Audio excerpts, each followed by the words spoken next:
Béatrice Fazillot, merci d'être avec nous à la tribune des conf débats de la CSMF et de l'Université d'été de Gien, qui dans quelques heures va clore ces débats. Béatrice Fazillot, donc vous êtes la vice-présidente de la CSMF, vous êtes la secrétaire générale de l'UNOF, vous êtes médecin généraliste à Châtillon. C'est près de Châtelaillon. Châtelaillon plage, c'est près au sud de La Rochelle. Oui. Les enjeux de ces élections pour la responsable de l'organisation que vous êtes? Les enjeux sont majeurs, donc des enjeux régionaux, parce qu'en fait les URPS seront la dernière barrière devant les agences régionales de santé, et aussi des enjeux nationaux, puisqu'en fait, suite aux résultats des élections, sera déterminée la représentativité des syndicats qui négocieront la convention nationale à venir. Vous vous êtes engagé avec les responsables du syndicat dans un tour de France que vous avez déjà entrepris ou que vous allez entreprendre? Vous allez aller dans toutes les régions? Donc on a déjà commencé, en début de semaine, lundi.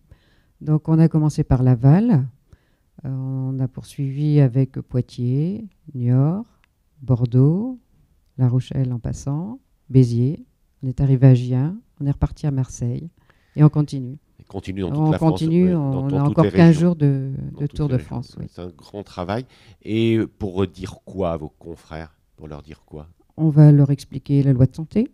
On va leur expliquer qu'on est contre la loi de santé. On va leur expliquer le mouvement de désobéissance civile.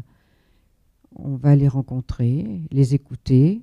Donc on a eu plusieurs expériences intéressantes avec des jeunes femmes médecins installées et toute la problématique de la femme médecin.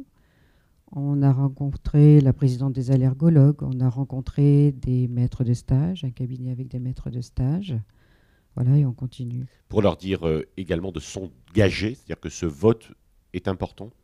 Ce vote est important parce qu'en fait, les syndicats ne sont pas tous les mêmes. Ils portent chacun un projet, un programme, et qu'en fait, on ne peut pas rester dans son cabinet sans voter. Il faut quand même prendre ses responsabilités et pas toujours dire c'est la faute des autres. Donc à la fois, on fait un choix.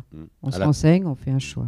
Oui. Et avoir effectivement avec vous une analyse collective des enjeux de la santé pour demain, c'est ce que l'on a vu tout au cours de ces débats.